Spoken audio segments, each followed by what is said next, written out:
In 2025, Chinese manufacturers shipped nearly 90% of every humanoid robot sold on Earth. Not 60, not 70, 90. While Tesla, Figure AI, and Agility Robotics each managed to ship about 150 pilot units, Chinese companies flooded the global market with over 14,000 machines. Agibot alone just rolled out its 10,000th unit. And the robots aren't sitting in labs waiting for demos. They're working 24 hours a day on the assembly lines of BYD, Foxconn, and CATL right now. And here's what Western analysts got catastrophically wrong. They treated mass humanoid deployment as a mid-2030s milestone. The data from early 2026 says that timeline is already dead. Let me show you exactly what China has built, where these robots are actually working, and why the economics are so devastating that even the US Senate is sounding the alarm. The machines. China doesn't have one or two humanoid companies. It has over 150. But the ones rewriting the rules right now are a handful of apex manufacturers that have already crossed from prototyping into mass commercial deployment. Agibot, formerly Jiwan Robotics, founded by ex-Huawei engineers, became the first company on Earth to verify 10,000 humanoid units shipped. Their flagship A2 runs on a 200 TOPS multimodal AI platform they call WorkGPT. And they're leasing robots through a robotics-as-a-service model for as little as €899 a month. That's less than a single human worker's benefits package. Unitree is the price disruptor. They already dominated the quadruped market with over 23,000 robot dogs shipped. Now their G1 humanoid, 43 degrees of freedom, full bipedal locomotion, retails for $13,500. Their H1 holds the world speed record for a full-size humanoid at 3.3 meters per second. And together, Unitree shipped 5,500 humanoids in 2025 alone. Then there's Xpeng, the electric vehicle maker that translated its Level 4 autonomous driving architecture directly into a humanoid body. The Xpeng Iron packs 3 proprietary Turing AI chips delivering up to 3,000 TOPS of onboard compute, 82 degrees of freedom, an all-solid-state battery that boosts energy density by 30% while cutting weight by 30%. Over 500 units are already running inside Xpeng's own factories, and they're targeting 1,000 units per month by year-end. And UBTech locked down the automotive assembly niche.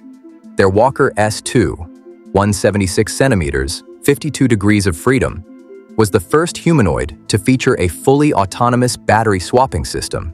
Under 3 minutes, no human intervention, true 24/7 operation, over 500 units deployed on live factory floors with orders exceeding 800 million yuan, where they're actually working. At BYD's facilities in Hunan Province, UBTech Walker units work alongside automated guided vehicles on the final assembly line. As AGVs deliver parts, the bipedal robots identify, lift, and load components onto the conveyor. No human oversight. BYD's internal target is 20,000 humanoid workers by the end of 2026. At NIO's plants in Anhui Province, UBTech robots run quality control protocols that would exhaust a human inspector in hours, physically manipulating seatbelts to check tension, inspecting door locks, and using sub-millimeter precision tools to affix brand logos. At Geely's Zeekr factories, Walker S2 units autonomously open car doors, enter the cabin, and use voice generation to test the vehicle's onboard AI systems. But here's where it gets genuinely terrifying. At CATL, the world's largest EV battery manufacturer, humanoids have entirely replaced human operators in high-voltage battery testing. Spirit AI's robots manually connect test plugs carrying hundreds of volts of electricity to battery packs, a task with constant arcing risk. CATL reports a 99% connection success rate, and a single robot handles triple the daily workload of a human. 24/7, no protective equipment, no fatigue. Xpeng skipped third-party vendors entirely and deployed over 500 of its own iron robots into its EV and flying car plants. Internal data shows a 30% increase in production efficiency and a 35% reduction in localized labor costs. What makes them so advanced? The breakthrough isn't just hardware, it's the software architecture. Chinese firms are deploying vision language action foundation models that let robots observe a human performing a task, learn the implicit physics, and execute it autonomously. No pre-programmed kinematics, No cloud dependency. Xpeng Iron runs its VLA 2.0 model natively on 3,000 TOPS of onboard compute, processing stereo depth and LiDAR data across a 720-degree spatial awareness field in milliseconds. On the manipulation side, Xpeng Iron features 22 degrees of freedom per hand using the industry's smallest harmonic joints, a 1-to-1 human hand scale.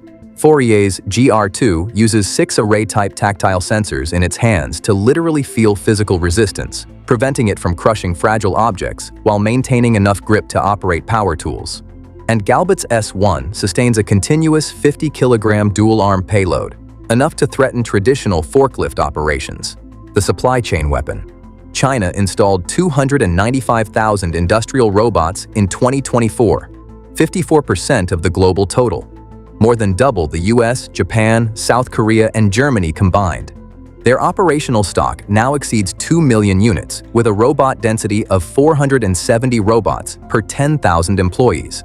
And here's the kicker. Building a humanoid requires the exact same components that China's EV boom already mass produces. Harmonic reducers, permanent magnet motors, LiDAR, edge compute processors, rare earth magnets. China controls 90% of global rare earth magnet production and restricts export to competitors. Chinese humanoid manufacturers source nearly 100% of components domestically. The result? They produce robots at 1/3 the cost of non-Chinese suppliers. Manufacturing costs dropped 40% year-over-year in 2025, pushing the bill of materials for a full-size humanoid from $150,000 down to as low as $16,000. The numbers that end the argument. A manufacturing worker in Shenzhen now costs about $14,000 a year. A $50,000 Chinese humanoid running 20 hours a day pays for itself in under 12 months. But if you use a $16,000 Unitree G1, the depreciation-adjusted operating cost drops below $2.75 per hour. When a robot costs less than $3 an hour, never unionizes, never calls in sick, and operates at 99.9% consistency, human physical labor becomes an untenable financial liability. The Chinese government isn't leaving any of this to chance. Following the Made in China 2025 blueprint, Beijing elevated humanoids to a strategic national industry backed by a $137 billion state funding ecosystem. Venture capital poured $4.2 billion into China's robotics sector in 2025 alone. Over 150 humanoid manufacturers are now supported by 10,000 localized component suppliers. Why Washington is panicking. Senator Katie Britt warned that China has already deployed armed robotics to the battlefield, and that if the US falls further behind, American troops will face, her words, fatal disadvantages. Senator Chuck Schumer accused Chinese firms of running their standard playbook, flooding the US market with technology that threatens American privacy and research. And Representative John Moulinar called PLA, connected robots operating in US prisons and army operations, a wake-up call, describing them as potential surveillance devices. Goldman Sachs projects that AI and robotics could expose 300 million full-time jobs to automation globally. McKinsey estimates 400 to 800 million displaced by 2030. And here's the fatal paradox for Western economies. If Chinese factories successfully deploy $16,000 robots at $275 an hour, competing nations either protect domestic labor and lose the export market, or import Chinese robots and tether their critical infrastructure to Chinese hardware monopolies. What they still can't do. I'm not selling you anything. I analyzed the engineering so you can decide. And the honest truth is, these robots currently operate at 30 to 50% of human efficiency on complex tasks. UBTech explicitly targets 80% by early 2027. They compensate by working continuously through multiple shifts, but for tasks requiring fine judgment, creative problem-solving, or genuine adaptability, human workers are still significantly faster. The autonomy is real, but it's not complete. And even China's own NDRC has warned that the humanoid sector carries bubble risk. Final thought. Agibot's CTO, Peng Jihui, said it plainly. What once took years in complex hardware manufacturing is now happening in a matter of months. A dedicated production line in Foshan is already outputting 10,000 humanoids a year, one robot built by other robots every 30 minutes in a dark factory with 0 human workers. That's not a prediction. That's a production schedule. So here's what I want to know from you. Does China's 90% market share in humanoids concern you the way their dominance in solar and EVs did? Or is this different? Drop it in the comments. If this breakdown opened your eyes to what's actually happening, not the hype, the confirmed deployments, and the real economics, hit subscribe.